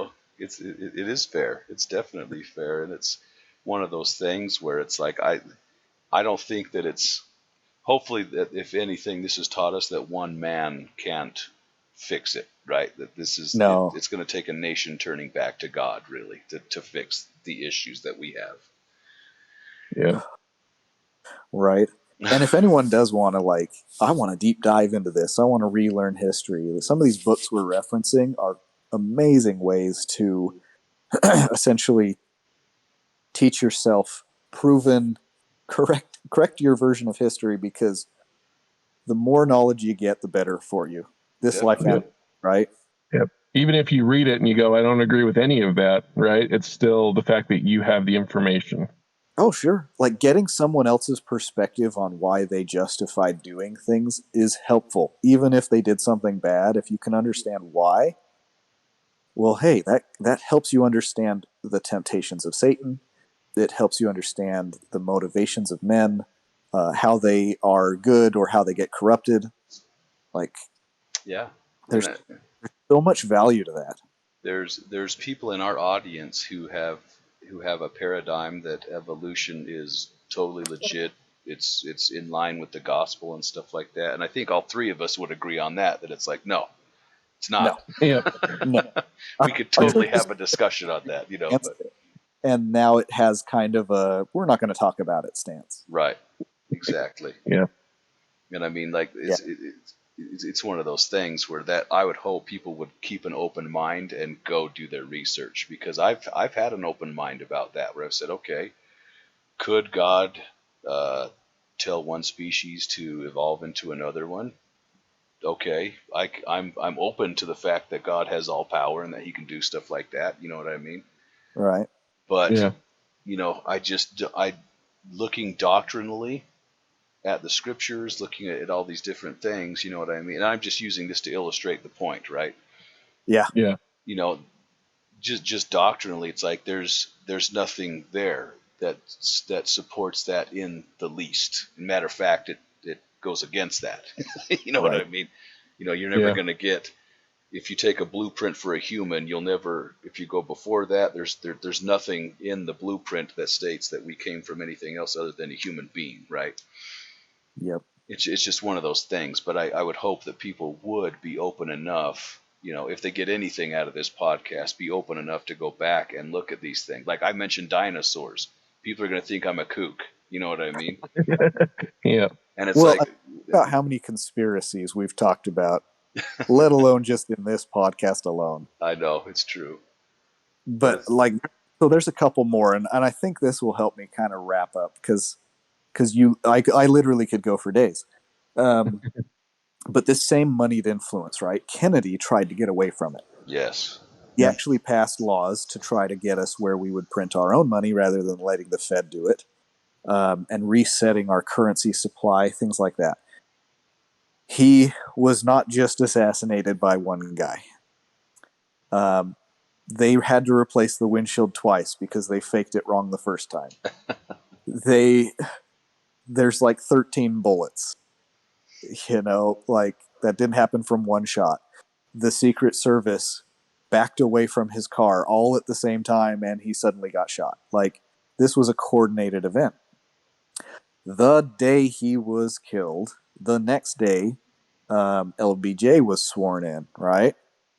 Mm-hmm. On Air Force One, that day, his very first act was to repeal what Kennedy had done to try to get us away from the Fed. Yeah, that's not surprising. Yeah. And then you have Reagan, who threatens the same thing. He says he's going to do the same thing as Kennedy and get us away from the Fed, and he has an assassination attempt and he never takes a pursues bullet. it again. Yep. And you have the Bushes. Both Bushes are skull and bones people. They were super corrupt, talking about New World Order. I think that's the first time I even heard that phrase was from Bush. Right? Yeah. And they have essentially perpetuated that same idea of a one world government.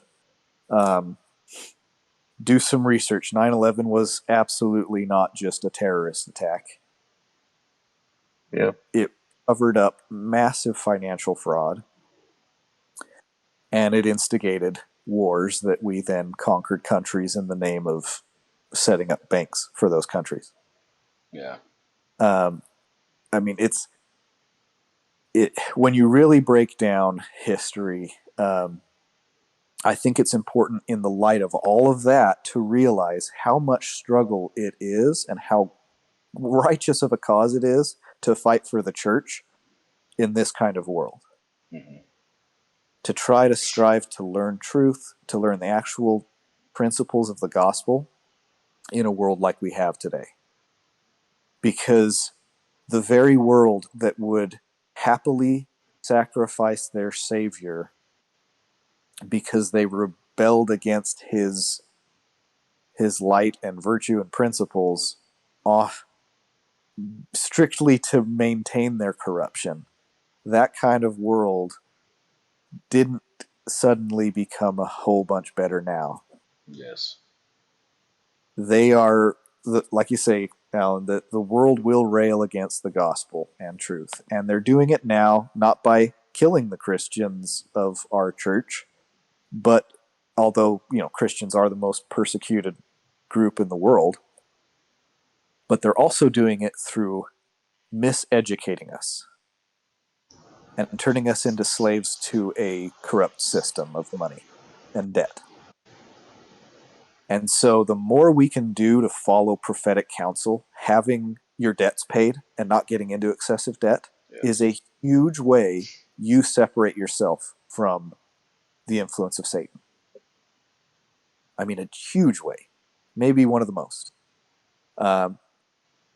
Doing things to, in all your dealings with your fellow men, be honest, is a direct contrast to all these influences that have happened in the history of the world. Because it's all about lies. It's all about graft and theft. Honoring your family, your father and your mother, is a direct flying in the face protest against Satan. And it will be such a good result because you do it.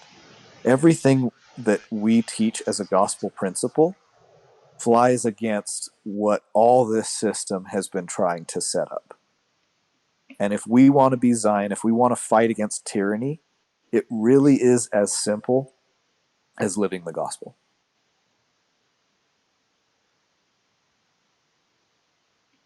So, how do I conclude? I appreciate you guys letting me just go off for hours. No, we could tell that Kimball needed to push the pressure release valve on that one this week. Right. And it is because I've kind of overloaded myself on a lot of this stuff. I'll admit it. But this whole idea of awake to your awful situation is not just an awareness that secret combinations exist, but it's how they impact you individually.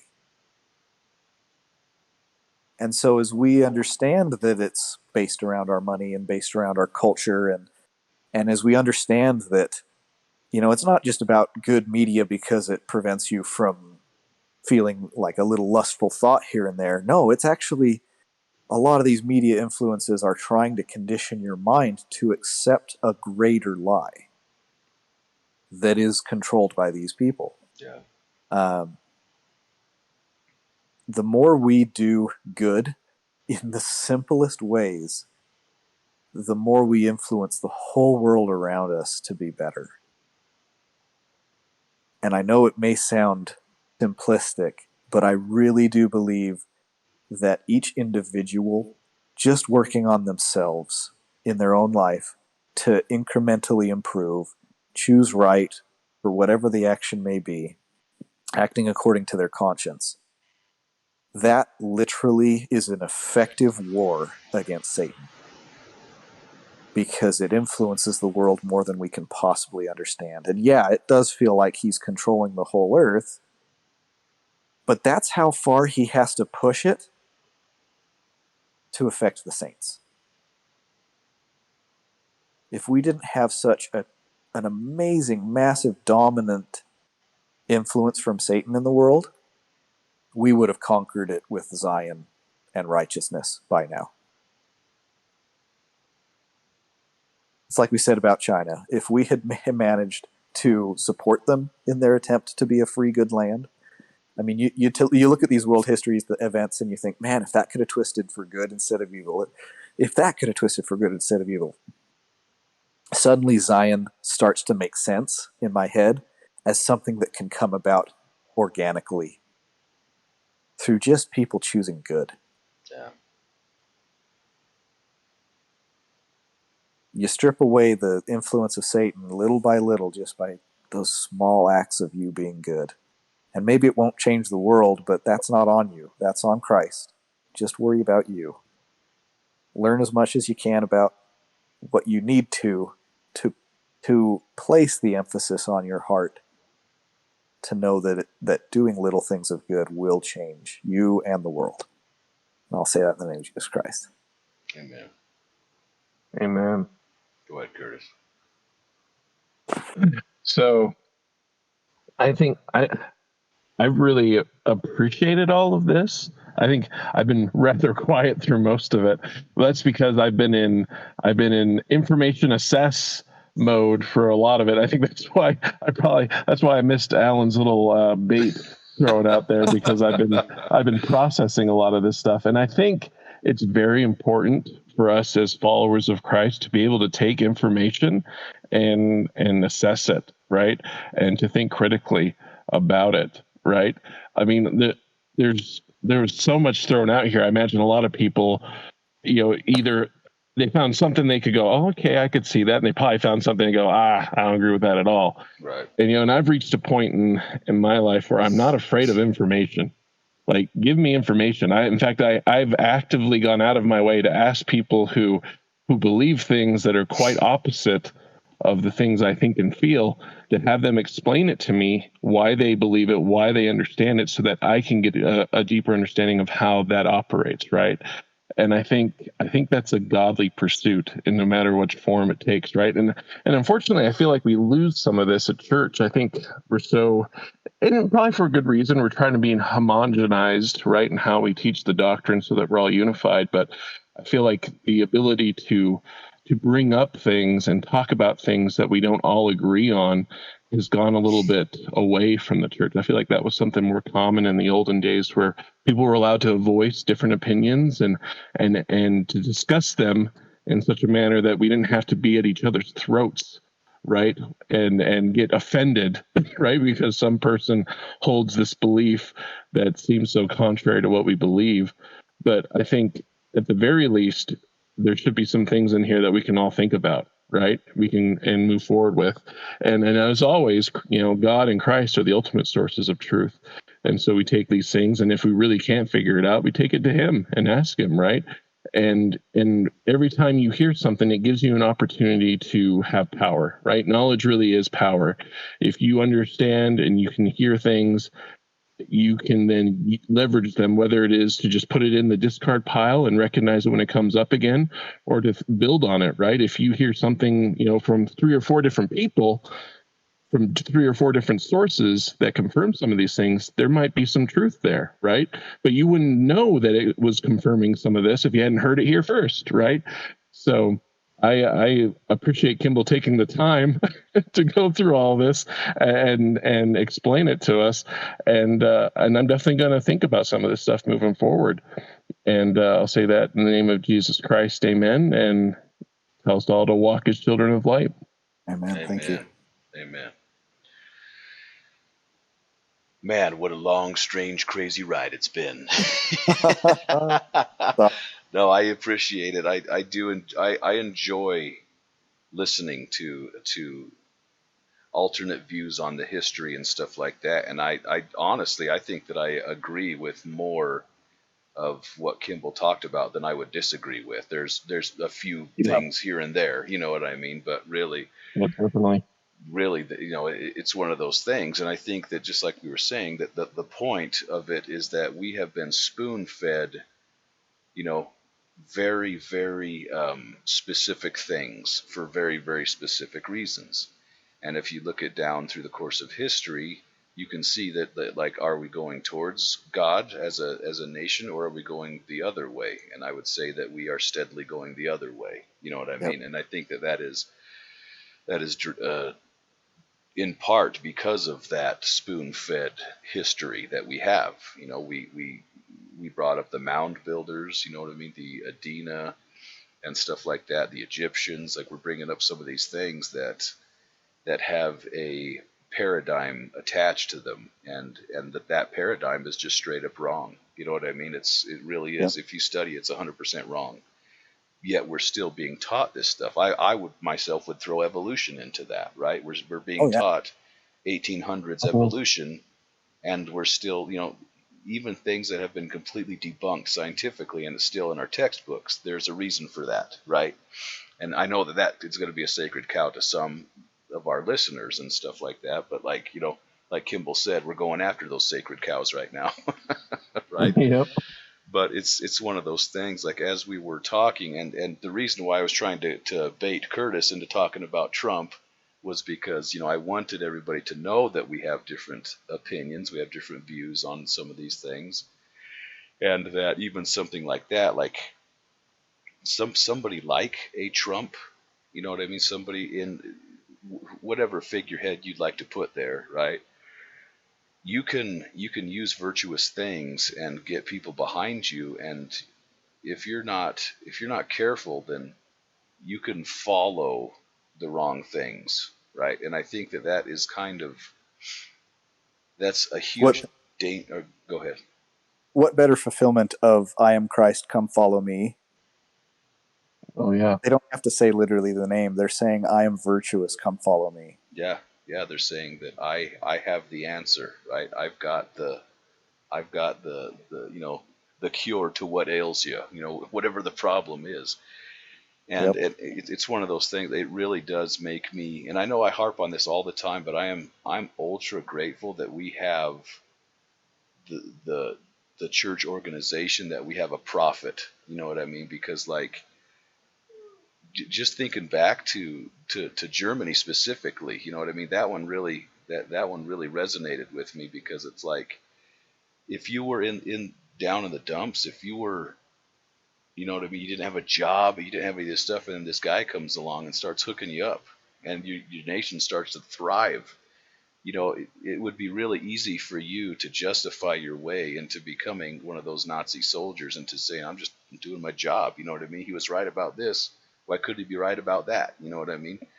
Yep. But having that, the Lord's mouthpiece with us, and having those direct admonitions, you know what I mean? Having him receive revelation from the Lord and then giving that to us, like, that is just a gigantic blessing. That's what I was thinking about the whole time. I was like, man, like, I don't know that we could survive the last days without that. I really don't.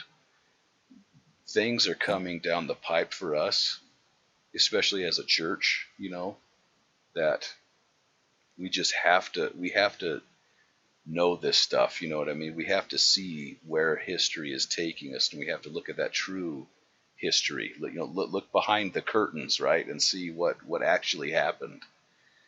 Do our own research. Don't just take that, that spoon-fed stuff, because it's going to lead you down a wrong path, and it's going to open you up to things that you wouldn't be open up to otherwise. And I say in the name of Jesus Christ, amen. Amen. Amen. Thanks, guys.